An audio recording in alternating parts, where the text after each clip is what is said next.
ओम श्री परमात्मने नमः. श्री गुरुपादुकाभ्यां नमः. पूजनीय स्वामी भक्त डॉक्टर सुषमाताई वाटवे लिखित सद्गुरूंच्या सान्निध्यात भाग 3 या पुस्तकाचं क्रमशः वाचन आपण ऐकत आहोत. आज ऐकूया या पुस्तकातील 1983 या शीर्षकाच्या लेखाचा भाग 1. सुषमाताई विचारतात, माझ्या स्वभावामुळे तुम्हाला त्रास होतो का?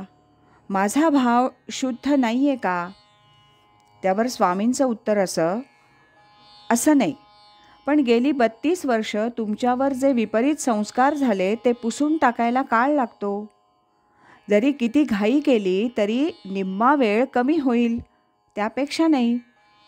10 वर्षांपूर्वी तुम्ही प्रथम आला त्यावेळचे विचार आता राहिले नाहीत. खूप बदल झाला. 5 वर्षांपूर्वी होता तशाही आता राहिला नाहीत. एवढंच नाही तर गतवर्षी होता तशाही आता राहिला नाहीत. खूप बदल होतोय, पण बदल हळूहळूच होणार, एकदम नाही. तुम्ही बदलण्याचा आटोकाट प्रयत्न करता आहात, म्हणून तर मी तुमच्यासाठी रोज थोडा वेळ राखून ठेवतो. मला त्रास काहीच नाही. तुमच्याजवळ अनुताप आहे, विचार चिंतन आहे. जे काही बोललं जातं त्यावर तुम्ही सतत विचार करता, स्वतःत बदल करण्याचा प्रयत्न करता. तेव्हा काळजी कशाला करता? मी सतत आहे ना. जी मंडळी लांब राहतात, कधीतरी महिना 15 दिवसांनी भेटतात, त्यांचा प्रश्न आहे, तसं तुमचं नाही. तेव्हा काही काळजी नको, हळूहळू सर्व होईल. यावर सुषमाताईंचं निवेदन असं, शक्ती संक्रमणानं सद्गुरू सामर्थ्याचा प्रत्यय आला की हे कोणीतरी अलौकिक आहेत हे लक्षात येतं आणि त्याचा साधकांना उपयोग होतो. ध्यानामध्ये मन बेफाम असतं. आपल्याला ध्यान कधीच जमणार नाही असं वाटतं, पण शक्ती संक्रमणानं अर्ध मन शांत होतं. स्वामी म्हणत, मी जे शक्ती संक्रमण सुरू केलं त्याचं कारण ताबडतोब त्याचा परिणाम दिसतो. जी मंडळी कदापि शांत झाली नसती ती शांत होतात. काही मंडळी ध्यानाला बसा म्हटल्यावर बसली असती, पण त्यांना ध्यानाची गोडी लागली नसती. ती गोडी निर्माण होणं हे शक्ती संक्रमणाचं कार्य.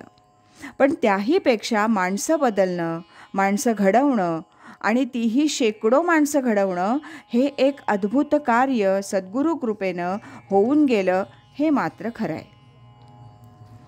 उन्मनावस्थेत गेलेली मंडळी प्रवचनाला का येतात?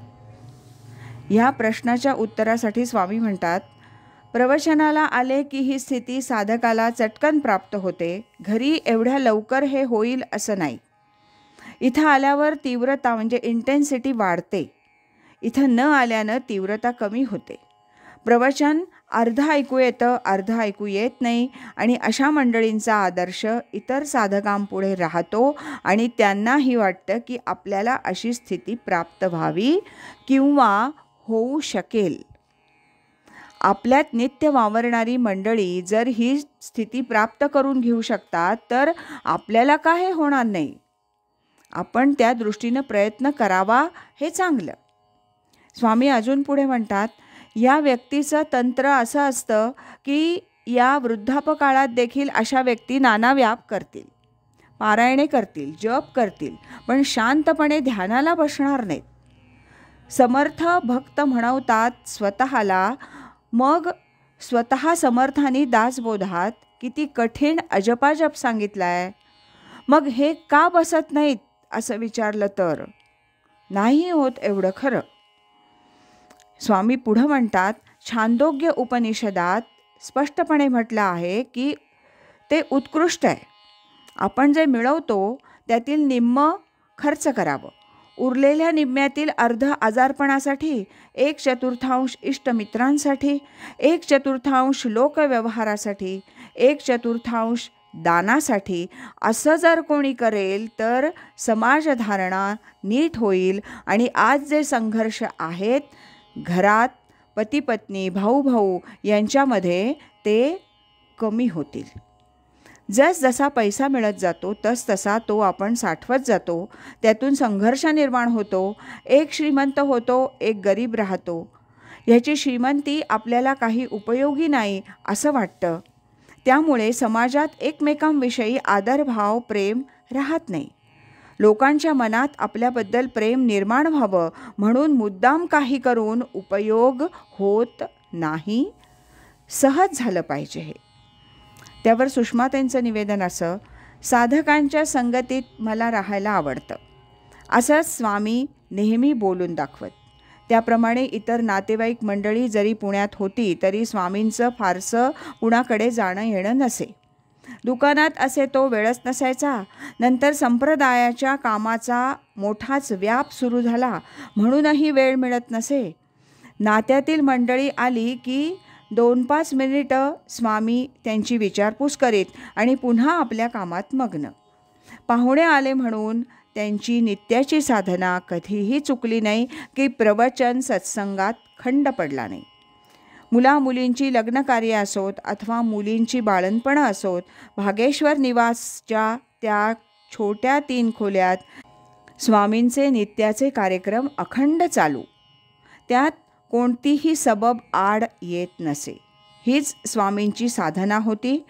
नित्य नियमानं वर्षानुवर्ष ध्यान, नाम, पूजा, ग्रंथवाचन, चिंतन, निरूपण आणि आपली प्राप्त कर्तव्य निष्काम बुद्धीनं, ईश्वरार्पण भावानं अखंड करत राहणं. अगदी थोड्यांनाच हे तंत्र जमतं, पण स्वामींच्या जीवनात याला फार महत्त्व होतं आणि ते त्यांनी जन्मभर पाळलं. सर्वांविषयी अंतःकरणात प्रेम, आदर होता, पण त्याला विवेकाची जोड होती. कोणी आलं तरी 2-5 मिनिटं स्वामी त्यांच्याशी इतकं प्रेमानं गोड बोलत की ती व्यक्ती खुश होऊन जात असे. पुढच्या 5 मिनिटाला स्वामी आपल्या कामाला मोकळे. कितीही प्रिय व्यक्ती असली तरी स्वामी तासभर बोलतच बसले असं कधी होत नसे. पण कार्याविषयी, साधनेविषयी, परमार्थविषयक काही बोलणं असेल तर स्वामी खूप मनापासून मोकळे बोलत, तरीही वेळेचं भान ठेवूनच. स्वामी म्हणतात, जग कदापिही सुधारणार नाही. शिशुपाल, रुक्मी, जरासंध, कौरव यांना प्रत्यक्ष योगेश्वर गोपालकृष्ण सुधारू शकले नाहीत. द्रौपदीला भर सभेत फरफटत आणली असं हे जग आहे. आळंदीत ज्ञानोबांना खापरी देखील मिळू दिली नाही. शांतीधाम अशा संतांना देखील राग यावा असं जगाचं वर्तन अनादिकालापासून आहे. रामचंद्र, गोपाळकृष्ण, ज्ञानोबा, तुकोबा, समर्थ कुणालाही या लोकांनी सोडलं नाही. ते काय आपल्याला सोडतील? कसं शक्य आहे बरं? तेव्हा त्यांना शिकवायला, सांगायला जायचं नाही. कळवळा वगैरे काही उपयोगी नाही. मी सांगतो हे पक्क लक्षात ठेव. त्यांनी आपणहून विचारायला आलं पाहिजे की आमचं काही चुकतंय का? तर एखादीच गोष्ट मोठ्या प्रेमानं एखाद्याला सांगावी, नाहीतर स्वस्थ राहावं. आपण सांगून कोणी ऐकणार नाही. असो, आज इथेच थांबूया. यानंतरचा भाग आपण उद्या ऐकूया. श्रीमद सच्चिदानंद सद्गुरु श्री स्वामी स्वरूपानंद महाराज की जय. श्रीमद सच्चिदानंद सद्गुरु श्री स्वामी माधवनाथ महाराज की जय. हरि ओम तत्सत.